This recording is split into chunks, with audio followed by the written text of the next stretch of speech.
제가 처음에 미국에 갔을 때, 그리고 그 미국에 있으면서 사람들과 많은 대화를 했는데요. 사람들에게 제가 자주 했던 질문이 하나가 있었습니다. 그게 뭐냐면, 미국까지 어떻게 공부하러 오셨습니까? 한국에서도 공부할 수 있는 기회가 충분히 있는데 왜 굳이 미국이라는 곳에 왔습니까? 이렇게 물으면 열의 아홉은 이렇게 대답했습니다. 내가 큰 세상을 한번 보고 싶었다고. 많은 사람들, 그 학자들, 그리고 뛰어난 그 세계에서 유명한 사람들을 보고 큰 세상을 직접 경험하고 싶기 때문에 많은 돈을 들여서 미국까지 왔다고 이렇게 말을 자주 들었습니다. 그런데 제가 그들의 말을 들은 다음에 그 많은 분들과 함께 생활을 하면서 느낀 점이 한 가지 있었습니다. 아무리 큰 곳에 온다 할지라도, 큰 사람들을 만난다 할지라도 자기의 마음이 닫혀 있으면, 자기의 마음이 작으면 미국에 오든지 어느 세계 어디를 가든지 계속해서 작은 사람으로 남아있다는 것이었습니다. 자기 고집이 강하고 편협한 사람은 아무리 넓은 곳에서 위대한 사람들을 매일 만나도 절대로 생각이 성장하지 못하고 계속해서 작은 사람으로만 살았습니다. 평생을 똑같은 생각의 크기를 가지고 이 나이가 들어도 평생을 그 생각을 넘어서서 살아가지는 못했습니다. 그런데 생각이 열려있는 사람은 아무리 시골 그 조그만 곳에 있다 할지라도 굉장히 많은 것들을 배우면서 굉장히 이미 넓은 생각을 가지고 넓게 성장하는 것을 보게 되었습니다. 사실 제가 이것을 깨달은 것을 말씀을 드린 이유는 이게 크리스찬들에게도 그대로 적용이 되기 때문입니다. 많은 신학적인 지식을 갖고 많은 기도를 하는 그런 사람들도 자기 주관이 강하고 하나님의 뜻을 받아들이지 못하는 사람은 평생 자기 자신의 그 작은 마음 속에서 살아갑니다. 하나님이 주시는 큰 마음을 갖지 못하고 넓은 시야도 갖지 못하기 때문에 평생 자기가 만든 작은 세상 속에서 두려워하면서 살다가 그렇게 평생을 낭비하는 것을 보게 됩니다. 그런데 하나님을 향해서 마음이 열려있는 사람은 하나님이 주시는 큰 시야를 갖게 되고 하나님이 인도하시는 대로 믿음을 따라 살다가 보면은 크게 성장하는 것들도 보게 됩니다. 그 환경이나 재능이 중요한 것이 아니라 우리의 마음이 하나님께 열려있고 그 하나님께 순종하면서 사는가, 사실 이것이 가장 중요하다는 겁니다. 그래서 여러분의 삶을 한번 보셨으면 좋겠습니다. 여러분은 어떠한 쪽의 삶을 살아가고 있습니까? 많은 좋은 환경에서 많은 재능을 가지고 있지만은 내가 하나님에 대해서 마음이 닫혀 있고 하나님께 순종하지 못하다 보니까 매일 내 마음 속에서만 살아가고 있지 않습니까? 내 환경 안에서 작은 세상에서 답답해하면서 하나님 언제 문을 열어주실 겁니까? 이런 생각을 하면서 살아가고 있지는 않습니까? 아니면 아무리 환경이 닫혀 있어도 하나님께서 나에게 길을 열어주시니 하나님 내가 그 모든 길을 갈 수 있습니다, 이런 마음으로 살아가고 있지는 않습니까? 여러분, 우리가 어떠한 쪽을 살고 있는지 잘 보시고 잘 생각하셔야만 됩니다. 왜냐하면 우리가 갇힌 삶을 살면 오늘 우리가 마지막으로 나눌 사울의 인생을 살 수가 있기 때문입니다. 사울은 사실 굉장히 좋은 환경에서 살았습니다. 집안도 좋았습니다. 외모도 잘생겼습니다. 머리도 좋았습니다. 참 가진 것이 많은 사람이었습니다. 게다가 하나님의 선택을 받아서 왕도 됐습니다. 이 사람에게는 모든 것이 다 열려 있었고 모든 것들이 가능성이 있었지만은 아무것도 하지 못하고 평생 자신의 작은 가슴 가운데에서 그 작은 세계에 갇혀서 평생을 두려워하면서 살았습니다. 자신이 이 넓은 세상에서 살아가면서 하나님께서 주시는 그 세상을 누리지 못하고 사람들의 인정이 전부라고 생각을 하면서 사람들이 나를 좋아하는지 아닌지 그것만 생각하면서 살았습니다. 그래서 평생 자신이 만들어 놓은 작은 테두리 안에서 살던 이 사울은 결국 오늘 사무엘상 31장 마지막에 와서는 비극적인 죽음을 맞이하게 됩니다. 더욱더 안타까운 게 사실은 뭐냐면 오늘 말씀은 사울이 왕으로 산 지 40년이 되는 그 지나는 시간인데 그동안에 엄청나게 많은 일들이 있었습니다. 사울도 마음 졸이고 노력하는 그 모든 순간들이 있었습니다. 또 이스라엘 사울 밑에서 많은 고생을 하기도 했습니다. 그런데 오늘 본문에서 계속해서 강조하는 것이 무엇이냐면 사울과 이스라엘은 이 40년 동안 단 한 발자국도 전진하지 못했다. 이들은 이 작은 세상에 살면서 오랫동안 많은 것을 했지만 결국 다시 원점으로 돌아왔다. 이것을 보여주고 있습니다. 40년 동안 아무것도 이루지 못하고 아무런 전진도 이루지 못하고 그동안의 전진을 이루었다고 생각하는 것조차 다시 원점으로 돌아오는 이런 허무한 삶을 살았다는 겁니다. 이들이 전진하지 못했다라는 것은 오늘 사무엘상 기자는 무엇을 통해 보여주냐면 블레셋 군대를 통해서 보여줍니다. 우리가 지난번에 잠깐 나누었지만은 이 왕이 생기기 전에 엘리 제사장이 있었던 그 시절에 있었던 일을 사울 때에도 반복을 하면서 아무런 전진도 하지 못했다는 것을 보여줍니다. 두 번 다 이 엘리 때와 사울 때 똑같이 블레셋 군대가 공격하러 왔고 똑같이 이 아벡이라는 곳에 진을 쳤습니다. 또 오늘 본문에 나오겠지만 두 번 다 똑같이 리더와 그 아들들이 죽게 됩니다. 이들은 한 발자국도 전진하지는 못했습니다. 왜냐하면 사울은 거대한 바다와 같은 하나님의 뜻이 아닌 작은 수족관과 같은 자기의 마음 가운데서 자신의 생각 가운데서 살았기 때문입니다. 자신의 생각 속에서 산 사울은 평생 인생을 낭비했고 자신을 따라온 그 이스라엘 나라의 삶도 낭비했다는 것이었습니다. 그렇지만 이 사울과 곧바로 비교가 되는 이 대비하는 다윗은 하나님이 지켜주셨습니다. 어려움도 극복할 수 있도록 하나님이 이끌어 주셨습니다. 강력한 군대 아말렉 군대에 맞서서 전쟁에서도 승리하게 하셨습니다. 우리가 지난 시간에 나눈 그것을 보면 아말렉은 그 다윗의 군대보다 훨씬 더 강한 그런 군사력을 갖고 있었습니다. 그렇지만 다윗은 그들을 성공적으로 진압할 수 있었고 그들에게 빼앗긴 사람들도 찾아올 수가 있었습니다. 이렇게 해서 다윗은 조금씩 하나님께서 정하신 그 왕의 자리로 조금씩 전진하고 있었습니다. 그래서 우리가 다시 한번 여러분께 말씀을 드리면 여러분은 사울처럼 사는지 다윗처럼 사는지 한번 꼭 돌아보셔야만 됩니다.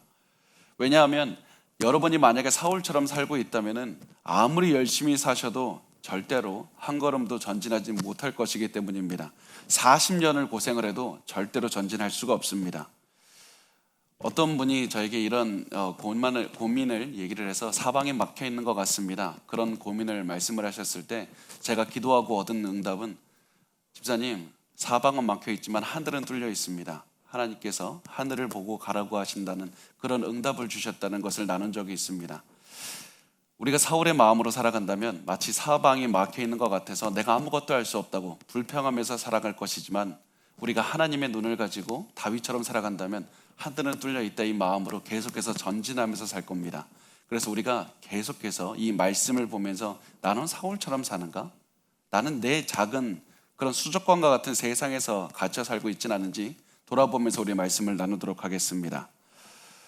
오늘 본문은 보면 시간 순서상 다윗이 지난주에 나눈 다윗이 아말렉과 전쟁을 하고 있는 그 순간에 벌어진 일입니다. 남쪽에서는 아말렉과 다윗이 전쟁을 하고 승리하고 있을 때 북쪽에서는 사울이 블레셋과 전쟁을 하고 있었다는 겁니다. 그렇게 해서 굉장히 그 영화로 보면 교차 편집이라고 하죠. 동시에 일어나는 일처럼 보여지도록 그렇게 하는 장치를 오늘 쓰고 있는데 그 장치가 오늘 말씀에 나와 있습니다. 사무엘상 31장 1절 말씀을 보면 이렇게 말씀을 합니다. 블레셋 사람들이 이스라엘을 침해 이스라엘 사람들이 블레셋 사람들 앞에서 도망하여 길보아 산에서 엎드려져 죽으니라. 여기 말씀에서 보면 한글 성경에서는 이 번역이 안 되는 말이 있는데 이 영어 성경들을 다 보면 제일 처음에 now, 지금 now라는 말로 번역을 하고 있습니다. 그 이유는 좀 히브리 문법을 설명하면 좀 복잡하니까 그것을 좀 생략하면 이 문법을 보면 이 문장은 다윗이 전쟁을 하고 있는 그 순간에 사울도 전쟁을 하고 있었다.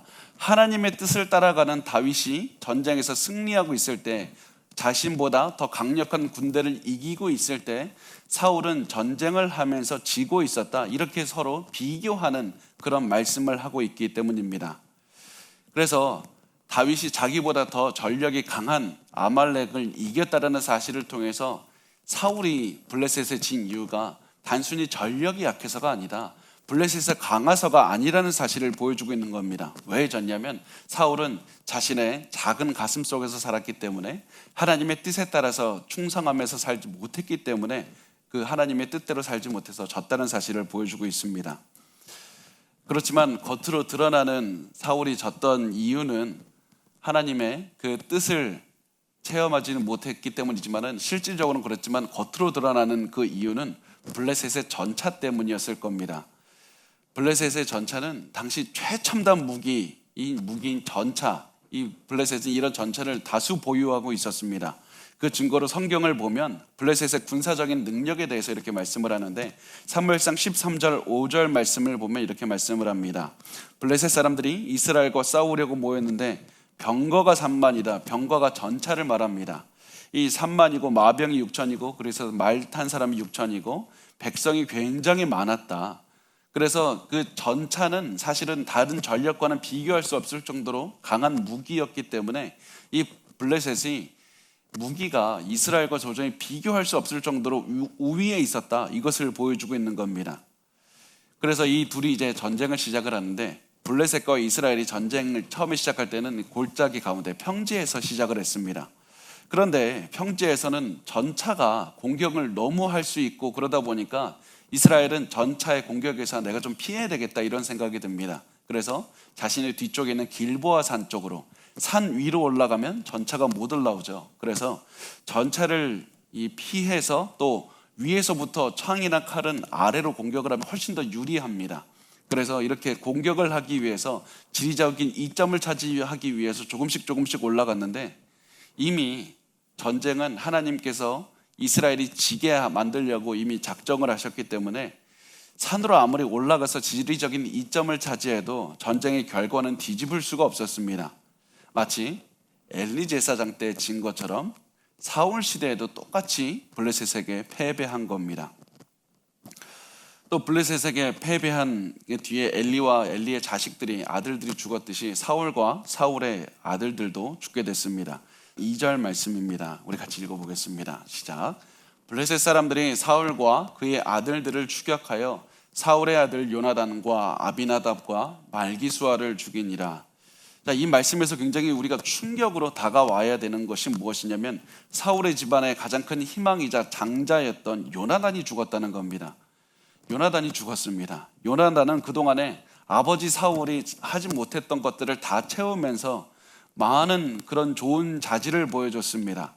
사울이 블레셋을 공격하지 못하고 있을 때 요나단이 앞장서서 블레셋을 공격했고, 또 다윗 다음에 왕이 될 사람은 내가 아니라 다윗이다, 이 사울 다음에 왕이 될 사람은 내가 아니라 다윗이라는 사실을 보여주면서 하나님에 대한 믿음과 그 모든 영적인 해안을 보여줬습니다. 그래서 요나단은 굉장히 중요한 사람이었고, 다윗이 왕이 되면 다윗을 도와서 많은 일들을 할 수 있는 사람이었습니다. 그래서 사울이 만약에 요나단이라도 남겼다면 요나단은 다음 세대에 많은 기여를 했을 수 있습니다. 그렇지만 마치 사울 시대에는 그 어떠한 좋은 것도 남기지 못하고 제자리 걸음을 했다는 사실을 보여주기 위해서인 것처럼, 요나단마저 블레셋에게 죽어서 사울 시대는 그 아무것도 좋은 것을 남기지 않게 했던 겁니다. 사무엘상 31장 3절은 이렇게 말씀을 합니다. 사울이 패전함에 활 쏘는 자가 따라잡으니 사울이 그 활 쏘는 자에게 중상을 입은지라. 여기서 사무엘상 기자는 굉장히 특이한 표현을 쓰는데, 사울이 패전함에라고 번역한 말입니다.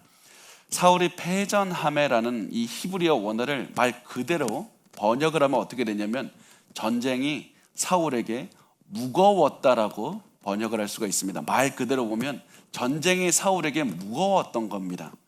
다시 말하면 사울이 이 모든 전쟁의 짐이 너무나도 사울에게 무거웠다는 겁니다. 여기서 무겁다는 점을 여러분 잘 보셨으면 좋겠는데요, 무겁다는 말의 히브리어가 카보드라는 단어입니다. 제가 신학교 다닐 때 카보드 어떻게 외웠냐면, 카드보드지는 무겁다 이렇게 해서 외웠는데, 여러분 외우시겠죠? 카보드는 무거운 겁니다. 그런데 카보드, 이 무겁다는 말은, 카보드는 영광, 하나님의 영광을 말할 때 똑같이 무겁다, 카보드를 쓰고 있습니다. 무겁다, 영광, 이제 이해가 되시죠?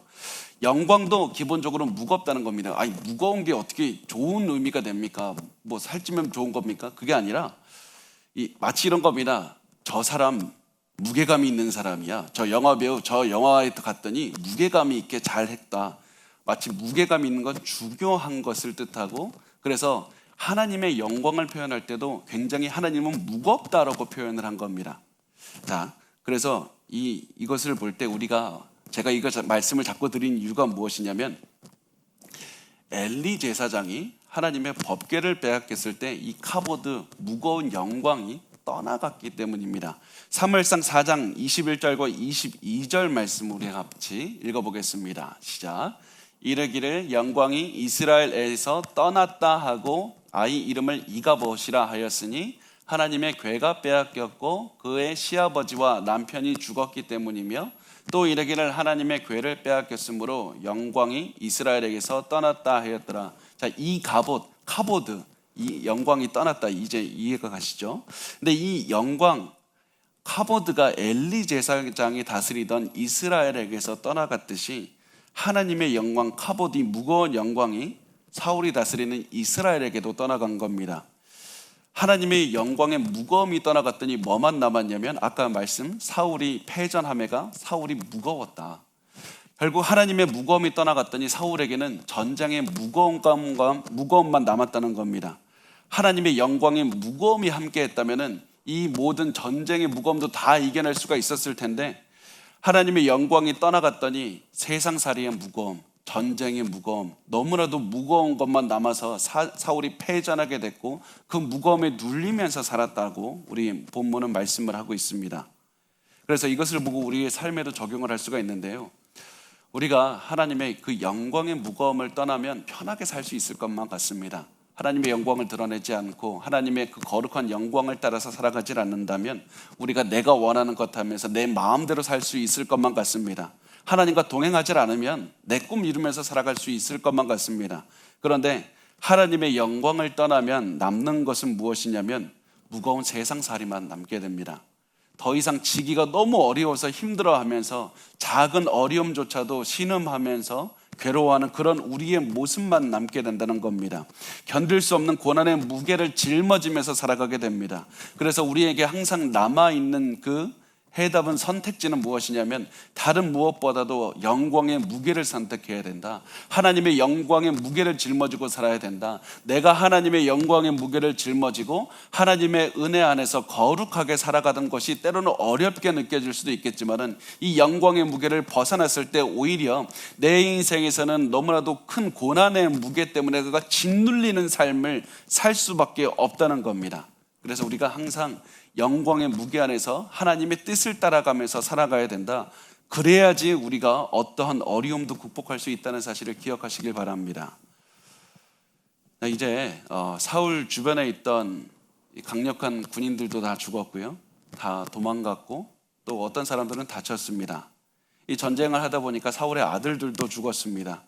게다가 이제 사울도 전쟁의 무게 때문에 도망치고 있었습니다.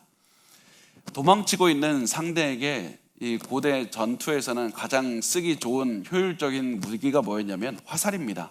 화살은 그냥 쏴서 맞추면 되기 때문에, 그래서 궁수가 화살 쏘는 사람이 이스라엘 군대에 쏜 화살이 이 사울에게 중상을 입혔습니다.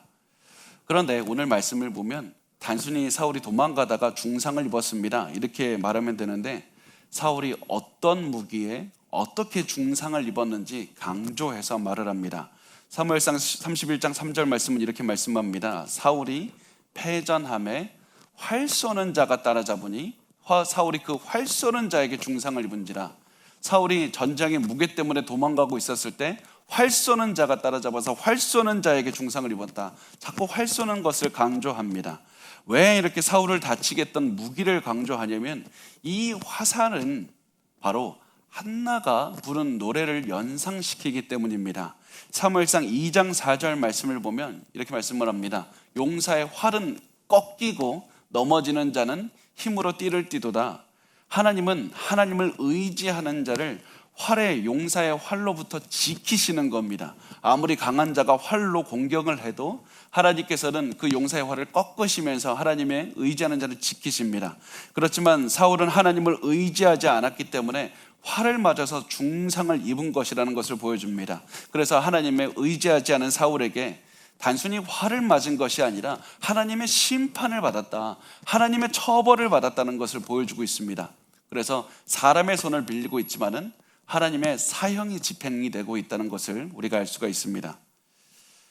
이 사실을 굉장히 똑똑했던 사울은 이 전쟁터에서 깨닫게 됩니다. 그리고 자신이 바로 전날 사무엘에게서 들은 말이 기억이 났을 겁니다. 사무엘상 28장 19절은 이렇게 말씀을 합니다. 여호와께서 이스라엘을 너와 함께 블레셋 사람들의 손에 넘기시리니 내일 너와 내 아들이 나와 함께 있으리라. 이 죽었던 사무엘이 말을 하는 거죠. 그래서 이 사무엘이 내일 전쟁터가 되면 너와 너의 자식들이 다 같이 죽을 것이다, 이렇게 말을 했습니다. 그래서 이 사무엘이 한 말을 사울은 기억하면서 내가 오늘 죽는 것은 하나님의 심판이고 내가 벗어날 수가 없다, 내가 죽을 수밖에 없다는 사실을 기억하면서 굉장히 두려워했을 겁니다. 그리고 죽음을 피할 수 없다는 이 사실을 깨달은 사울은 내가 자살해야 되겠다, 이런 생각을 먹게 됩니다. 사무엘상 31장 4절 말씀 우리 같이 읽어보겠습니다. 시작.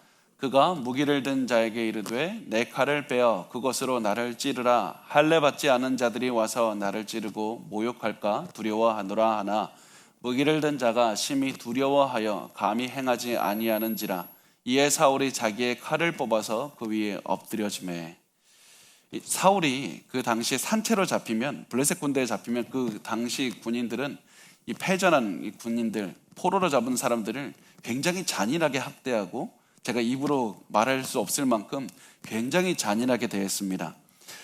그래서 사울은 그렇게 나는 죽고 싶은 마음 없다, 그렇게 모욕을 당할 수 없고 수치를 당할 수 없고 그런 내가 고문을 당할 수 없다, 그래서 내가 어차피 죽어야 되는 거 내가 죽겠다고 하면서 자신의 무기를 든 사람, 그 당시에 왕이나 높은 사람, 장군들 옆에서는 무기를 든 사람이 같이 갔는데 무기를 든 사람에게 자기를 죽여달라고 말을 했지만은 무기를 든 사람은 그렇게 하지 못했습니다. 그래서 오늘 본문에는 성경에서 나오는, 제가 보면 가장 가슴 아픈 대사가 나옵니다. 어떤 대사냐면 침묵입니다. 사울은 아무런 말도 하지 않았습니다. 나를 좀 죽여달라고 얘기를 하는데 그 사람이 죽이지는 않으니까 아무런 말도 하질 않았습니다. 왜냐하면 사울은 너무 지쳤고 외로웠고 너무 힘들었기 때문입니다. 내가 평생 사람들의 인정을 받기 위해서 최선을 다해서 살았는데 40년을 살았는데 나는 아무것도 남은 것이 없다. 그 과정에서 하나님도 멀리했던 이제는 죽음밖에 없고 나 혼자 남았다. 내 자식들도 없다. 그런 생각에 허무함이 가득해서 나는 아무 데도 갈 데가 없다는 생각에 침묵했던 겁니다. 이 죽음이 하나님의 처벌이라는 사실을 잘 알고 있었기 때문에 하나님께 도와달라는 말도 못했습니다. 그래서 성경을 보면 아무런 꿈 있는 말도 쓰지 않고 간단하게 그냥 죽었다, 간단하게 죽었다고 말을 합니다.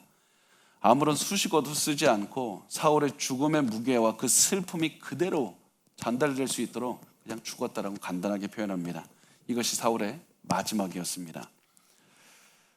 사무엘상 31장 5절은 이렇게 말씀을 합니다. 무기를 든 자가 사울이 죽음을 보고 자기도 자기 칼 위에 엎드려져 그와 함께 죽으니라. 사울의 무기를 든 이 사람은 사울이 자살하는 것을 보니까 자기도 이 전쟁에서 살 수가 없다, 이 사실을 깨닫고는 또 자살하게 됩니다. 이 사람이 또 자살했던 이유가 무기를 든 사람은 왕을 끝까지 보필하면서 지켜야 됐던 의무를 가졌던 사람이었기 때문에 왕이 죽은 것에 대한 책임감을 가졌던 겁니다. 그래서 나도 책임을 져야 되겠다, 그래서 자살을 했는데요. 오늘 성경은 이 사람이 누구인지 가르쳐 주지 않습니다. 그래서 우리가 확실하게 알 수는 없지만은 유대교 전통, 유대교에서 대대로 내려오는 전통을 보면 이 사람을 그 에돔 사람 도액이라고 추정을 합니다. 우리가 확실하게 알 수 없지만은 이 사람이 만약에 도액이 맞으면, 여러분 도액을 기억하시는지 모르겠지만은 그 도액은 과거에 이 사무엘상 앞에 보면 이 사울을 꼬셔서 이 제사장 85명을 자기 칼로 죽인, 그래서 그 대가로 출세한 사람이었습니다. 그래서 그 무기를 든 사람은 왕의 신복이 되었다는 의미인데 이 사람이 지금 여기까지 오게 된 겁니다. 그래서 만약에 이 사람이 도액이 맞다면은 제사장들을 죽였던 그 칼로 자기 자신도 죽게 한 겁니다. 마치 모든 것이 원점으로 돌아가듯이 악한 왕 사울도 자기가 악을 행했던 그 칼로 자기 자신이 스스로 죽었고, 도액도 악을 행했던 그 칼로 자기 자신이 죽었던 겁니다. 마치 사울의 기억을 지워버려서 없던 사람으로 만들듯이 사울이 왕이 선출되기 전의 모습으로 다 되돌리고 있는 모습을 우리가 볼 수가 있습니다. 사무엘상 기자는 이날 있었던 일에 대해서 이렇게 굉장히 간단하게 요약을 합니다. 6절 말씀을 보면 사울과 그의 세 아들과 무기를 든 자와 그의 모든 사람이 다 그날에 함께 죽었더라. 다윗이 아말렉에 큰 승리를 한 그날에 사울과 사울의 아들과 그리고 그 모든 사람은 블레셋 군대에게 죽었습니다. 사울은 능력이 출중한 사람이었습니다. 그리고 하나님께 선택까지 받은 사람이었습니다. 이 사람은 무엇이라도 할 수가 있는 사람이었습니다. 게다가 우리가 지난 처음 이 사무엘상 초반을 보면 이 사람은 성령의 그 능력으로 전쟁에서 승리를 했고 많은 능력도 한 사람이었습니다. 도대체 이 사울이 왜 여기까지 오게 되었습니까? 왜 사울이 이 자리까지 와서 비참한 죽음을 맞이했습니까? 그것은 우리가 사울이 마지막에 남긴 말을 보면 알 수가 있는데, 이 무기를 든 사람에게 사울이 이렇게 말을 합니다. 너의 칼을 빼어 그것으로 나를 찌르라. 왜냐하면 할례 받지 않은 자들이 와서 나를 찌르고 모욕할까 두려워하노라. 사울은 블레셋 군대가 자기의 몸을 고문하고 자기에게 수치를 주어서 자기가 큰 창피를 당할까봐, 큰 고난 당할까봐 무서웠습니다. 분명히 블레셋 사람들이 잔인한 고문을 했던 것은 맞습니다. 그렇지만은 그래서 사울이 내가 살아있을 때 잡히면 많은 고문을 당할까봐, 내가 많은 수치를 당할까봐 두려워하는 것이 당연히 맞습니다. 그렇지만은 사울은 이것을 두려워할 것이 아니라 더 두려워해야 되는 것이 있는데, 그것은 무엇이냐면 하나님을 더욱더 두려워했어야만 됐습니다. 하나님을 두려워해서 내가 이제 마지막 숨이라도 붙어 있을 때 내가 해야 되는 것이 무엇인가? 내가 저들에게 죽임을 당할까 두렵다, 이것이 아니라 내가 하나님 앞에 어떻게 서야 될지 내가 두렵다. 그래서 회개하고 하나님께 용서를 구했어야만 됐습니다. 자신이 이 땅을 떠난 뒤에 하나님의 심판대 앞에 섰을 때 내가 그 하나님의 심판을 어떻게 견딜 것인가? 그것을 두려워하면서 살았어야만 됐던 겁니다. 그러나 사울은 자신에게 있어서 가장 두려운 것이 내 몸이 어떤 일을 겪을까? 내 사람들이 내가 떠난 뒤에 나를 어떻게 생각할까? 내 명성과 내 수치가 그것만 중요했기 때문에 결국 아무것도 하지 않고 회개도 하지 않고 자살만 했던 것이었습니다. 여러분, 우리가 우리의 삶을 살 때 가장 중요한 것이 무엇인지를 알고 그대로 실천하시면서 살아야만 됩니다. 지금 우리에게 있어서 가장 중요한 것이 무엇인지 분별하셔야만 됩니다. 눈 앞에 있는 것이 아니라, 나를 당장에 힘들게 하는 것이 아니라 눈에 보이진 않는 하나님을 두려워하면서 살고 나중에 천국에서 받을 상급을 우리가 생각하면서 살아야만 됩니다. 지금 많은 사람들이 우리에게 무엇을 할까? 당장 내 몸이 피곤할 것인가? 내 시간이 부족할 것인가? 내가 돈이 없을 것인가? 사람들이 나를 떠날 것인가? 이런 여러 가지 생각을 하면서 내가 이것이 두렵기 때문에 하나님을 따를 수 없습니다, 이렇게 말을 합니다. 그렇지만은 우리에게는 정작 잠깐 있다가 사라지는 그런 것들이 아니라 하늘의 영원한 것, 하늘의 영원한 무거운 것들, 하나님을 생각하면서 살아야 되고 우리 죽은 이후에 그 영원한 삶을 바라보면서 살아야만 됩니다. 우리가 가장 중요한 것, 우리가 너무나도 바쁘게 살고 있다고 생각하면서 내가 바쁘니까 하지 못합니다. 내가 돈이 없고 건강이 좋지 못해서 순종할 수가 없습니다. 내 환경이 허락하지 않아서 순종할 수가 없습니다. 우리가 이렇게 중요하지 않은 것에 내 생명을 다해서 살아가다 보면 정작 중요한 하나님 그 한 분을 놓치고 살아가는 겁니다. 하나님께서는 단순히 우리가 너가 머리에 하나님이 중요하다는 사실을, 그 지식이 있느냐, 그것을 보시는 것이 아니라 너의 삶으로 하나님이 중요하다는 사실을 살아냈는가, 너가 하나님을 믿고 그 믿음대로 살아냈는가, 그것을 보시기 때문입니다. 만약에 하나님이 세상을 통치하신다, 이 지식만 보고 구원하셨다면 가장 먼저 구원받을 그 존재는 마귀일 겁니다. 마귀는 우리보다 하나님의 위대한 존재를 훨씬 더 잘 알고 있습니다. 하나님의 능력을 더 잘 알고 있습니다. 그렇지만 마귀는 하나님을 알면 알수록 자신에게 희망이 없이 사라져갈 뿐이고, 우리가 더욱더 하나님을 알고 믿음에 묻을수록 우리가 더욱더 기쁨을 가지고 하나님을 위해서 살아갈 수가 있게 됩니다. 그래서 우리가 중요한 것은 하나님만이 중요하시고 하나님을 위해서 믿음을 가지고 순종하는 것, 그것만이 중요한 겁니다. 그래서 우리가 중요하지 않은 것이 아니라 가장 중요한 것을 보시면서 사시기를 바랍니다.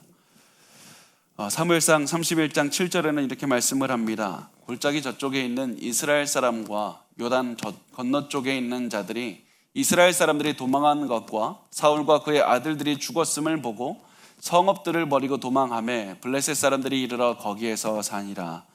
이 길보아 산에서 벌어지는 일들이 막 길보아가 엄청나게 높은 뭐 그런 산이 아니라 좀 어느 정도 작은 산이기 때문에 건너편에서도 보였고, 그리고 요단 건너편에서도 이 길보아 산에서 어떤 일이 벌어지고 있는지 다 볼 수가 있었습니다. 그래서 사람들이, 이 일반 백성들이 이스라엘 이 왕이 죽었다 이 사실을 이제 알게 되니까 그 다음에는 내가 나를 지켜줄 군대가 없구나, 내가 여기 있다가는 포로가 될 수 있겠다, 내가 노예가 될 수 있겠고 내가 팔리거나 죽을 수도 있겠다, 이런 생각이 들었습니다. 그래서 그것을 두려워해서 사람들은 이곳 다른 곳으로 이주해서 피신하게 됩니다. 그래서 블레셋 사람들이 이스라엘 땅을 차지하게 된다는 겁니다.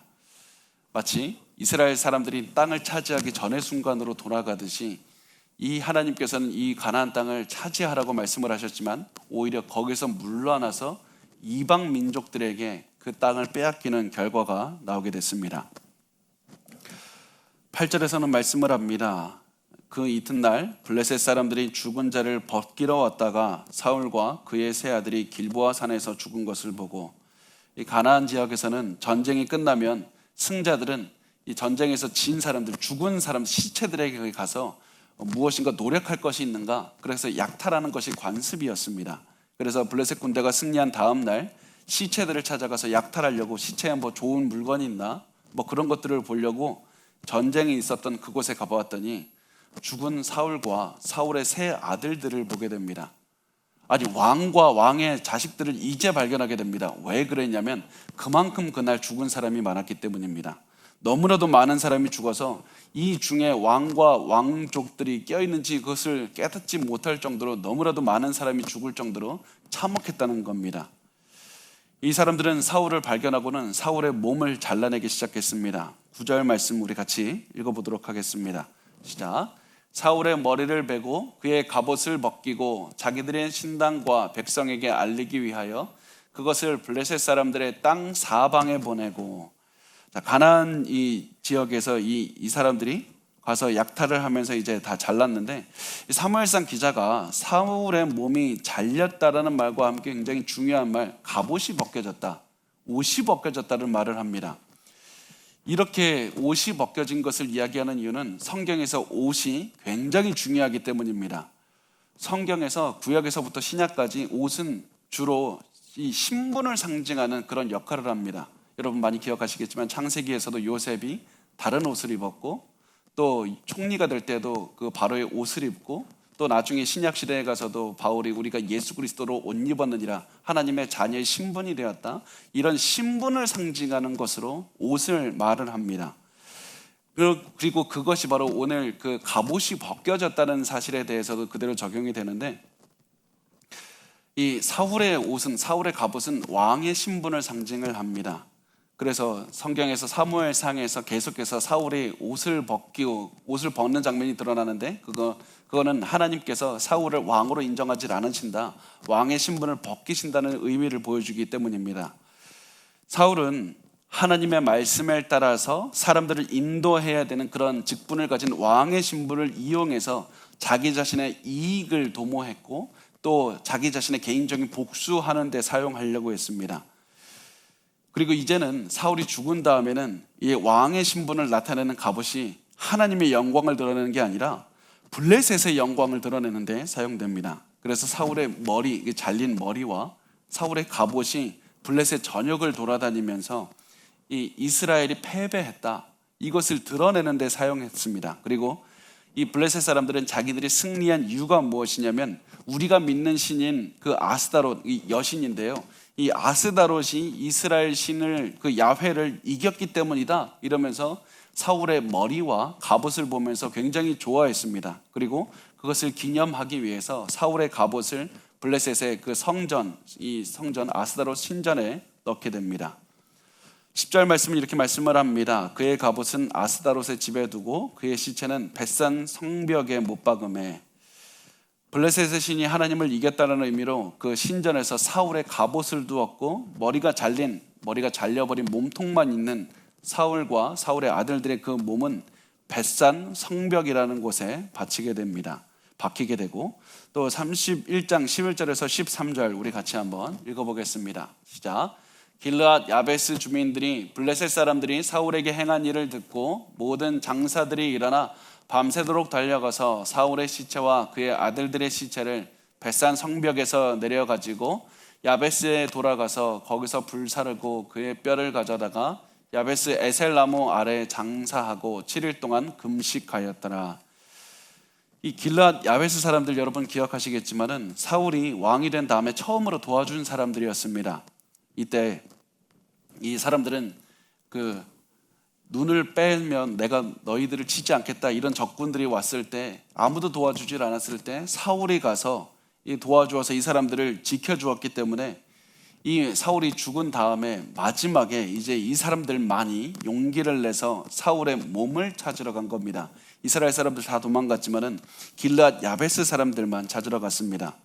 그래서 이들은 위협을 무릅쓰고 블레셋 군대가 지키고 있는 지역들을 몰래 숨어 들어가서 밤을 이용해서 이 몸을, 이 사울의 몸과 그 아들들의 몸을 몰래 훔쳐가지고 와서 이제 다시 돌아왔습니다. 그런데 그냥 매장하려고 보니까 몸의 부패가 너무 많이 진행이 되어서 어떻게 할 수가 없으니까 몸을 이제 불을 태우고, 또 평소에 사울이 좋아했던 그 에셀나무 아래 보통 사울이 창을 가지고 앉아있는 장면들을 사무엘상에서 자주 보게 되는데 이 에셀나무 아래에 장사를 해주었습니다.